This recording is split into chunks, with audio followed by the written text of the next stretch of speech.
हर रोज एक नई कहानी देखने के लिए चैनल को सब्सक्राइब करें और बेल आइकन दबाना ना भूलें।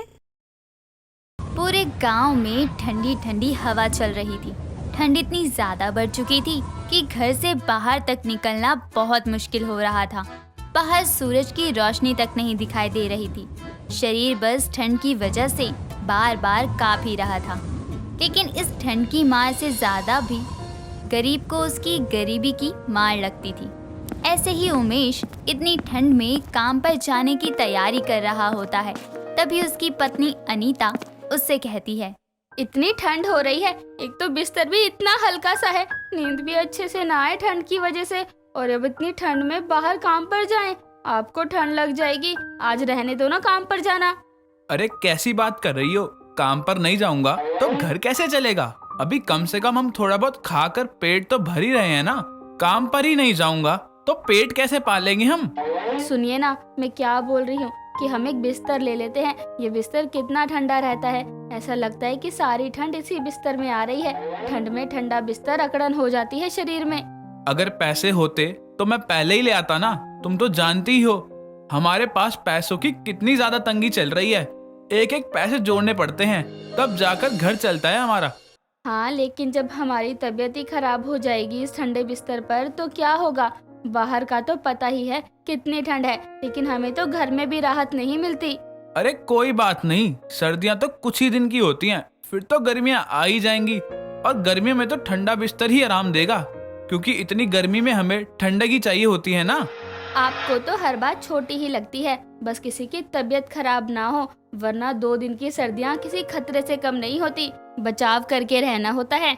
अच्छा ठीक है, अगर आज पैसे मिल गए ना और कहीं ठीक ठाक पैसों में मिल जाएगा बिस्तर तो ले लूंगा। हाँ, कम से कम देखना तो शुरू कर ही दो। पता नहीं कितना पुराना बिस्तर है, ये पूरा गल चुका है। ठंड ही लगती है इस पर और किसी काम नहीं आ रहा ये यहाँ पड़े पड़े।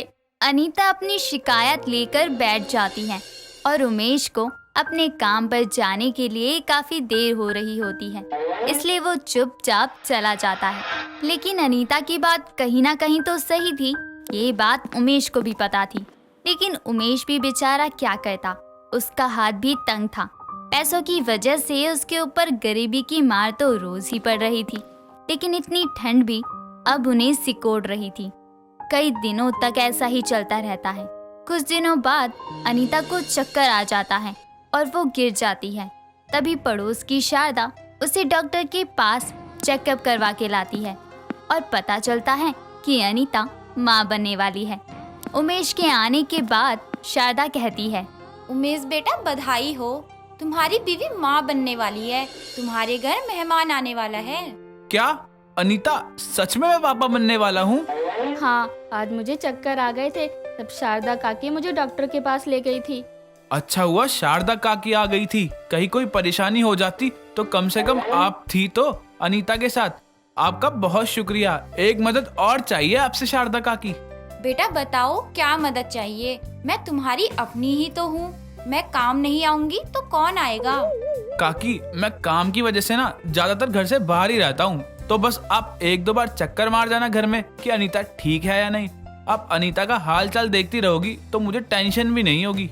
बेटा ये भी कोई बोलने वाली बात है, मैं तो यहाँ आती ही रहूंगी। लेकिन बेटा मैं भी एक बात कहना चाहूंगी, ये बिस्तर देख रहा है तू, इसकी हालत देख, इस बिस्तर पर तू अपनी बीवी को सुलाएगा? हाँ हाँ, मैं आपकी बात समझ गया हूँ। मैं कहीं से कोई जुगाड़ करता हूँ और नया बिस्तर लेके आता हूँ। हाँ बेटा, गर्भवती औरत के लिए आरामदायक और गद्देदार बिस्तर ही होना चाहिए। ऊपर से तेरा बिस्तर इतना ठंडा है, कहीं अनीता को ठंड लग गई तो बच्चे के लिए नुकसान होगा। जी काकी, मैं ध्यान रखूंगा। मुझे भी नहीं अच्छा लगेगा अगर अनीता को कोई भी परेशानी होगी तो। अच्छा, अब मैं चलती हूँ, कोई भी जरूरत हो तो मुझे बता दियो, मैं आ जाऊंगी। इतना बोलकर शारदा वहाँ से चली जाती है। शारदा की बिस्तर वाली बात उमेश के दिमाग में बैठ चुकी थी और उमेश अपनी बीवी को गर्भवती हालत में कोई परेशानी नहीं देना चाहता था, इसलिए वो अपनी बीवी के लिए नया बिस्तर लाने की सोचता है। इसलिए वो अब और भी ज्यादा मेहनत करने लगता है। एक काम के बदले 2-3 काम की तलाश करता है, लेकिन उसे कोई काम नहीं मिल रहा था। वो बहुत ही परेशान हो गया था। ऐसे ही एक दिन उमेश सुबह सुबह काम पर जा रहा होता है। तभी उसे रास्ते में एक नीता नाम की औरत मिलती है। उसके पैरों में काफी ज्यादा चोट लगी थी और पैरों से खून भी बह रहा था। ये देखकर उमेश उस औरत के पास जाकर कहता है, अरे बहन जी, आपके पैरों में क्या हुआ है? इतना खून कैसे बह रहा है? वो अभी एक बाइक वाले से टक्कर हो गई थी, उसी में ये चोट आ गई। घर भी काफी दूर है मेरा। काफी दूर है? आप घर से किसी को बुला लीजिए ना, कोई आ जाएगा तो ठीक रहेगा ना। आपको तकलीफ भी तो हो रही है इतनी। मेरे परिवार में कोई नहीं रहता है, मैं अकेले ही रहती हूँ। अच्छा, कोई बात नहीं, आप बताइए आपको कहाँ जाना है, मैं आपको घर छोड़ देता हूँ। नहीं भाई साहब, मेरा घर काफी ज्यादा दूर है, मैं इस गांव की नहीं हूँ। आपको बहुत ज्यादा समय लग जाएगा और शायद आप काम से कहीं बाहर भी जा रहे हो। मैं तो काम पर ही जा रहा था, लेकिन आपको ऐसी हालत में छोड़कर तो नहीं जा सकता। आप हमारे गांव में आई हो तो आपकी सारी परेशानी हमारी हुई ना। भाई साहब, आपने इतना बोल दिया मेरे लिए, वही बहुत है। लेकिन मैं चली जाऊंगी, कोई बात नहीं, आप अपने काम पर जाइए। मैडम जी, मेरा यहीं पास में ही घर है, अगर आपको कोई परेशानी ना हो तो आप मेरे घर चलकर रुक सकती हो। जब आपको ठीक लगे तो आप चले जाना। ठीक है भाई साहब, आप इतना बोल रहे हो तो मैं चल ही लेती हूँ। नीता उमेश के साथ उसके घर चली जाती है। नीता को उमेश का स्वभाव बहुत ही ज्यादा पसंद आता है। वो उसके घर जाती है तो देखती है कि उसका घर बहुत ही ज्यादा छोटा होता है। उसकी बीवी को भी काफी दिक्कत होती है और तभी अनीता कहती है, मैडम जी, आप इतना क्या सोच रही हो? आराम से बिस्तर पे बैठ जाओ ना, ठंड हो रही है, आपको आदत नहीं होगी शायद इतनी ठंड की। लेकिन आपका बिस्तर इतना ज्यादा हल्का लग रहा है, इस ठंडे बिस्तर में आप लोगों की ठंड कैसे रुक जाती होगी? अब तो हमें आदत ही हो गई है, जैसे भी करके हम अपनी ठंड निकाल ही लेते हैं। ऐसे तो बीमार पड़ जाओगे आप लोग, और आपके पति तो इतनी मेहनत करते हैं, अगर उन्हें कुछ हो गया तो आप लोग ज्यादा ही परेशानी में आ जाओगे। मैडम जी, गरीबों की एक परेशानी हो तो हल कर सकते हैं ना, हमारी तो ना जाने कितनी परेशानियां हैं और सबसे ऐसे ही निपटा जा सकता है। कितना साफ दिल है इन लोगों का, ऐसे ही किसी अजनबी की इतनी ज्यादा मदद कर रहे हैं, भले ही खुद मुसीबत में हो। इन्होंने मेरी इतनी ज्यादा मदद की है, काश मैं इनके कुछ काम आ सकती। आप आराम करिए, मैं आपके लिए कुछ खाने को बना कर लेकर आती हूँ। अब तक तो आपको भूख भी लगने लगी होगी ना। जी ठीक है, मुझे इनके लिए एक बिस्तर तो लाना ही होगा। अब इतनी ठंड में ठंडा बिस्तर नहीं। नीता, तेरी मदद की है इन लोगों ने, तुझे भी अब इनकी मदद करनी चाहिए। नीता कुछ देर में वापस अपने घर जाती है। नीता को उन लोगों के लिए बहुत ज्यादा बुरा लगता है और वो 2 दिन बाद वापस से उनके घर एक अच्छा सा गद्दा लेकर आती है और उनके घर में रखवा देती है। ये देखकर अनीता और उमेश दोनों ही हैरान रह जाते हैं। तभी नीता उनसे कहती है, देखिए, आपने मेरी बहुत ज्यादा मदद की थी और मैं आपको इतनी ठंड में ठंडे बिस्तर पर नहीं देख सकती हूँ। लेकिन आपको ये लाने की क्या जरूरत थी, हम तो ठीक थे। मैं आपके घर में कुछ समय के लिए रुक के गई थी, मुझे पता है कि आपकी क्या हालत है। अगर आप लोग ये बिस्तर ले लोगे तो मुझे खुशी होगी। सुनिए ना, मुझे यही लगता है कि हमें ये ले लेना चाहिए, आखिर ये हमारे ही तो काम आएगा ना। ठीक है, तुम इतना बोल रही हो तो ले ही लेते हैं। अनीता और उमेश उस बिस्तर को स्वीकार कर लेते हैं और अब गरीब का ठंडा बिस्तर ठंडा नहीं रहता। राहुल अपनी भाभी नैना के पास अपनी वाइट कलर की शर्ट लेकर आता है और उसको देते हुए कहता है, भाभी प्लीज मेरी ये शर्ट चमका दो, इस पे दाग लग गए हैं। हाँ देवर जी, आपका तो काम ही यही है, बस कपड़े गंदे करो और भाभी के सामने पटक दो ताकि वो बेचारी रगड़ रगड़ कर धोती रहे। तभी नैना का पति मुकुल उसको आवाज लगाते हुए बोलता है, नैना जल्दी से लंच दे दो मेरा। हाँ आई अभी। इतने में नैना की 6 साल की बेटी पीहू बोलती है, मम्मी मेरी चोटी बना दो, मुझे स्कूल के लिए लेट हो रहा है। आई बेटा। तभी राहुल उसे आवाज देते हुए कहता है, भाभी मुझे लेट हो रहा है, यार जल्दी करो ना। मम्मी आओ ना। थोड़ी देर के बाद नैना राहुल की वाइट शर्ट धोने लगती है और उसे धोकर वो धूप में सुखा देती है। साथ ही घर का सारा काम खत्म कर देती है। काम करते करते उसे दोपहर हो जाती है और पीहू का स्कूल से आने का टाइम भी हो जाता है। जैसे ही पीहू घर आती है, नैना उसे देखकर गुस्से से लाल पीली हो जाती है, क्योंकि पीहू ने अपनी वाइट यूनिफॉर्म को वाटर कलर से गंदा कर लिया था। हे भगवान, इन लोगों को तो बस मेरा काम बढ़ाना आता है। अरे जरा भी ख्याल ख्याल नहीं है कि मुझे कपड़े धोने के अलावा भी कितने काम होते हैं, मगर नहीं, रोज रोज ये गंदे से कपड़े लाकर रख देते हैं। तभी पीहू अपनी माँ को अपनी बनाई हुई पेंटिंग सिखाती है, जिसमें वो अपनी मम्मी की पेंटिंग बनाती है। पीहू ने अपनी मम्मी के 4 हाथ बनाए होते हैं और हर हाथ में अलग अलग काम दिखाया होता है और साइड में लिखा होता है my mom is super hero. ये देखकर नैना पीहू को गले लगा लेती है और ऐसे ही अगली सुबह राहुल अपनी शर्ट लेकर नैना के पास जाता है और उससे बोलता है, भाभी ये क्या है?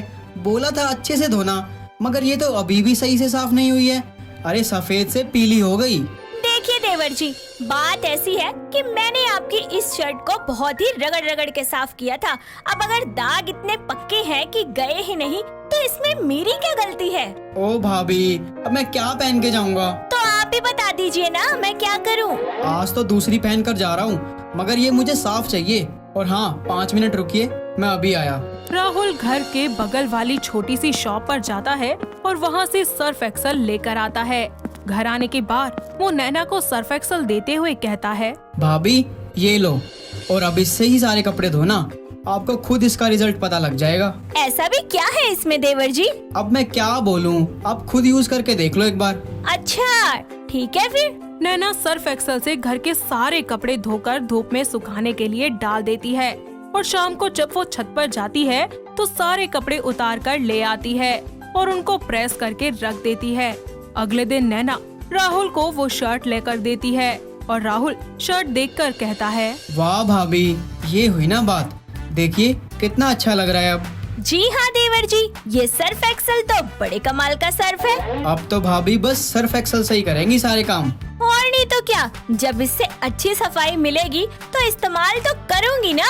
अब चाहे कितने भी गंदे कपड़े क्यों न हो, नैना उन्हें फटाफट से सारे कपड़ों को सर्फ एक्सल में धोकर साफ कर दिया करती थी।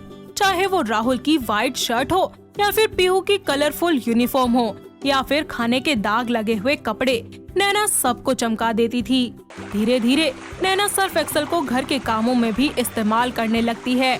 ऐसे ही एक दिन नैना घर का काम कर रही होती है और हर एक कोने को सर्फ एक्सल की मदद से साफ कर देती है और फिर रसोई की सफाई करने लगती है, जिसके बाद सभी मसाले, दाल के डब्बे खाली कर वो उन्हें सर्फ एक्सल से धो देती है और सुखा देती है, जिसके बाद वो उनमें दोबारा सामान भरकर रसोई में जचा देती है।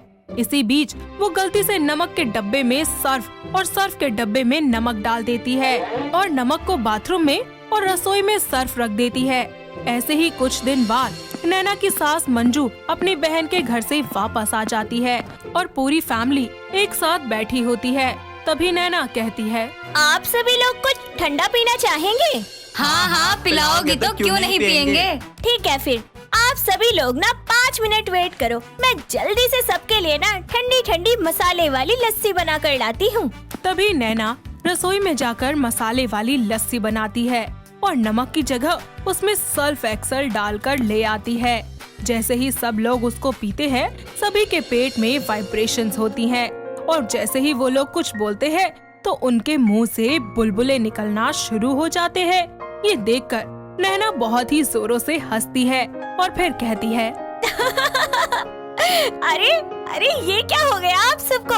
हे मारा ठाकुर, अरे नास पीटी सत्यानाश हो तेरा, क्या बना कर ले आई अजीब सा। अरे हमारे मुंह से बुलबुले क्यों छूट रहे हैं? भाभी सर्फ एक्सल सा लग रहा है इसमें, कहीं वही तो नहीं डाल दिया आपने? क्या? हे मारा ठाकुर, अरे जान से मारना चाहती है क्या हमको? अरे अरे माँ जी, ये कैसी बातें कर रही हैं आप? भला मैं आपके साथ ऐसा कुछ भी क्यों करूँगी? अरे तो फिर हम सब में से ये बुलबुले क्यों छूट रहे हैं? हाय, अरे मेरे पेट में तो दर्द होने लग गया। माँ जी मुझे माफ कर दीजिए, मुझे सच में नहीं पता कि ये सब कैसे हो गया। हे मारा ठाकुर, एक तो इतने दिनों बाद मैं घर आई हूँ, ऊपर से ये मुझे मारना चाहती है। अरे माँ जी मेरा यकीन कीजिए, भला मैं आपको क्यों मारना चाहूँगी? तो भाभी आप खुद पी कर देख लीजिए इसे। नैना भी वो छाछ पीती है और जैसे ही वो बोलने लगती है, उसके मुंह से भी बुलबुले निकलने लगते हैं। तभी उसकी सास कहती है, हे मारा ठाकुर, अरे अभी भी यकीन नहीं हुआ क्या? मंजू उसको रसोई में ले जाती है और नमक का जार दिखाती है जिसमें सर्फ एक्सल रखा होता है। ये देखकर नैना रोने लगती है और मंजू उसको खूब सुनाती है।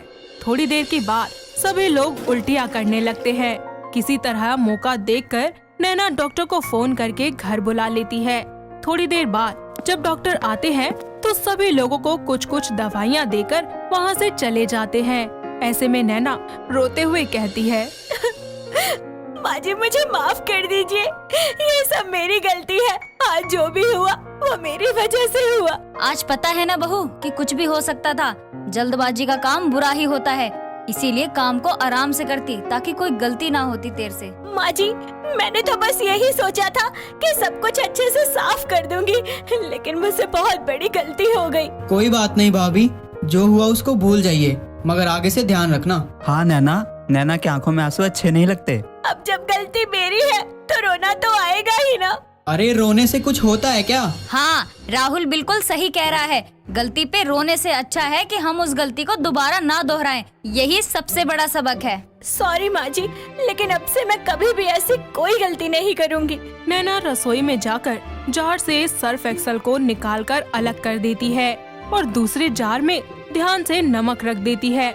और इस तरह उसकी जल्दबाजी में की गई गलती उसे एहसास दिलाती है कि हर काम हमें ध्यान से करना चाहिए, वरना कोई न कोई गलती जरूर हो जाती है। तो दोस्तों, कैसी लगी आपको हमारी ये सर्फ एक्सेल वाली बहू की कहानी? क्या आपके घर के आसपास भी है कोई ऐसी बहू जिसके साथ कोई ऐसा हादसा हुआ हो? अगर हाँ तो उन्हें यह वीडियो दिखाइए और हमें कमेंट करके बताइए। दोस्तों, अगर आपको ये कहानी पसंद आई तो इसे लाइक करें, शेयर करें और कमेंट करके बताएं कि कहानी में आपको सबसे अच्छा क्या लगा।